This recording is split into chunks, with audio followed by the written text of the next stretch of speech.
Assim, a ideia da Igreja do Livro Transformador inicialmente é uma brincadeira, mas não é uma brincadeira, porque quando aconteceu comigo, o primeiro livro que eu li, eu morava em Cataguases, uma pequena cidade do interior de Minas Gerais, e quando eu li esse livro chamado Babi Yar, de um escritor soviético chamado Anatoly Kuznetsov, a minha vida se transformou mesmo, porque eu descobri que minha cidade era uma cidade entre milhares, milhões de outras cidades. Existiam outras línguas, outras pessoas que tinham outros interesses.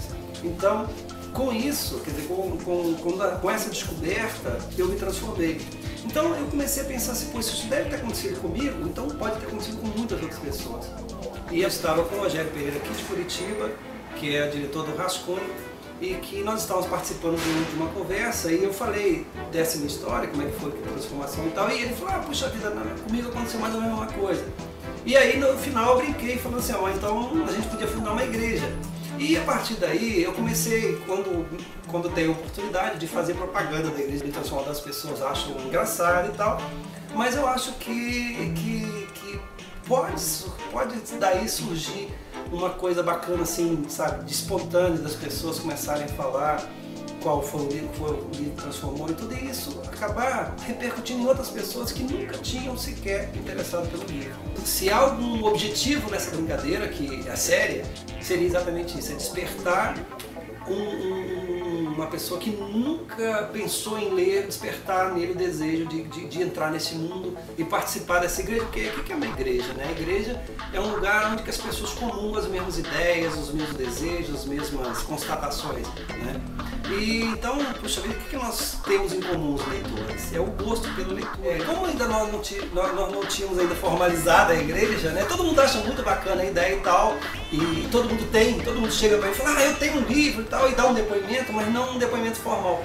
E eu acho que o que nós queremos agora é tentar formalizar isso, quer dizer, que as pessoas realmente deem o depoimento em vídeo, um vídeo caseiro, não tem problema, uma coisa simples, e para a gente começar a divulgar isso e transformar isso realmente entre aspas, num movimento que não tem nenhum sentido político, nem ideológico e nem religioso, claro, mas que talvez cultural, no sentido de que, puxa, alguém que veja e fala, puxa, esse cara que eu conheço e tal, de repente o livro transformou ele, quem sabe eu vou ler também e o livro me transforma, né? Eu acho que é a primeira vez na nossa história que nós temos uma oferta de livros. Quer dizer, o que havia até agora, eu acho, é que as pessoas falam, o brasileiro não gosta de ler. Não é que o brasileiro não gosta de ler, o brasileiro nunca teve oportunidade de ler, né?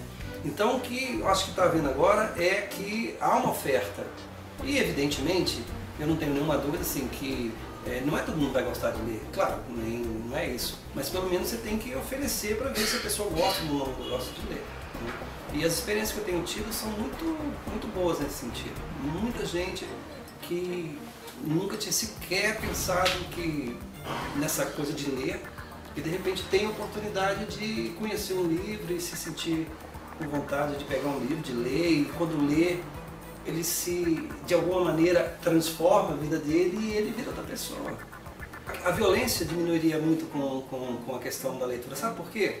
Porque quando você lê, você tem a oportunidade de perceber o outro. Quer dizer, quando você lê, você percebe assim, que você só existe porque alguém referencia a sua existência. E eu não tenho nenhuma dúvida de que quando você percebe que o outro existe e que o outro que dá o estatuto de ser humano para você, você não vai querer destruir o outro. Porque destruir o outro é destruir a única coisa que pode dar a certeza da sua existência. Há experiências em presídios, por exemplo, que nos lugares onde há um maior número de leitores, a violência é muito menor do que nos lugares que não há leitores. Então, e não é por causa que ele se distrai com o livro, não é isso. É porque realmente ali ele tem esse encontro com a alteridade.